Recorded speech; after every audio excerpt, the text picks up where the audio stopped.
Alaikum salam wa rahmatullahi wa barakatuh. Okay, this is actually a misconception that has been used previously. I don't know if it's still being used, but it has been used previously by those people who want to try and find errors in the Quran.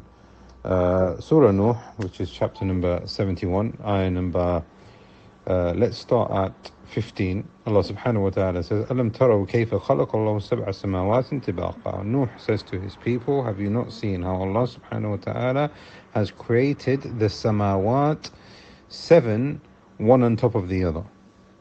Okay. This is something that we've addressed very recently in our Aqidah Tahawiyah class. So you can refer back to that. I think it is lesson number 20. The word samawat doesn't always refer to the heavens. So in the English translation that you've probably got there, it probably says heavens, sab'a samawat. Sama refers to anything which is above us. The word sama refers to anything which is above us. Now, that aboveness can sometimes, depending on the context of the Quran, refer to Jannah, and sometimes it can refer to the sky above us. Nuh alayhi salam is telling his people, these people rejected Nuh alayhi salam, these people preferred idol worship instead. He tells them to make istighfar. So if we go even beyond the ayat or before the ayat that we've got here, he says to them, make istighfar, فَقُلْتُ اسْتَغْفِرُوا رَبَّكُمْ إِنَّهُ كَانَ غَفَّارًا. Go back to the tawheed of Allah, make istighfar to Allah subhanahu. He will forgive you of your sins. Not only will He forgive you of your sins, but He will extend for you ease in the life of this dunya. Allah subhanahu wa ta'ala will cause it to rain. Allah will increase you in wealth. Allah will increase you in children. Allah will increase you in gardens in the life of this dunya. And Allah subhanahu wa ta'ala will make for you rivers. So then He says, مَا لَكُمْ لَا تَرْجُونَ لِلَّهِ وَقَارًا. What is it that you do not seek Allah subhanahu wa ta'ala? What is it that you are not, having any kind of hope or fear with Allah subhanahu wa ta'ala? He is the one who created you atwara. He created you in stages. Then He created, if you look at the sky above you, the sky has been created and it has been placed 7, one on top of the other. Then, so now all of the 7 we don't see. All we see is the sama of the dunya. But what He is saying here is, look above you, can you not see the size of the sky? And then He is informing them that the sky has 7 levels above that.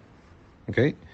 Then He says, وَجَعَلُ الْقَمَرَ فِيهِنَّ نُورًا وَجَعَلَ الشَّمْسَ سِرَاجًا. And in that sky of the dunya, He has placed in it the sun and the moon. Not that the sun and the moon are part of Jannah or part of the 7 skies. Not that, as you can see in the life of this dunya, and what we have from the science advancements that we have, this is precisely in accordance to what Nuh alayhi salam was saying all those years ago. In the sama of the dunya, you have stars, you have the sun, you have planets, and you have the moon. So this is what He is saying here. He is saying, look around you so you can contemplate on the oneness of Allah and His rububiyyah, so then you will have that oneness in His uluhiyyah. The ayat then continue, وَاللَّهُ أَنْبَتَكُم مِّنَ الْأَرْضِ نَبَاتًا. Now look down. Look at the earth. There's plantation, there's vegetation. ثُمَّ يُعِيدُكُمْ فِيهَا وَيُخْرِجُكُمْ إِخْرَاجًا. The one who created all of this, you're going to be placed into it. He is the one who's going to take you out of it, just like you can see all of these signs in front of you. وَاللَّهُ جَعَلَ لَكُمُ الْأَرْضَ بِسَاطًا. He has made the earth like a spread out blanket, a place like a mat, I think it is translated as. لِتَسْلُكُوا مِنْهَا سُبُلًا فِجَاجًا. So the ayats go on, and the point here is that Nuh alayhi salam is telling his people to contemplate on the ayat of Allah subhanahu wa ta'ala that He has made for them so that they can reflect. And in this we can clearly see here that the moon and the sun and the stars are from the sama of the dunya, not part of the 7 heavens, not part of Jannah. And it's important for us to understand what sama actually means. And I think this was thrown him off with the translation there. Barakallahu feek. Assalamu alaikum wa rahmatullahi wa barakatuh.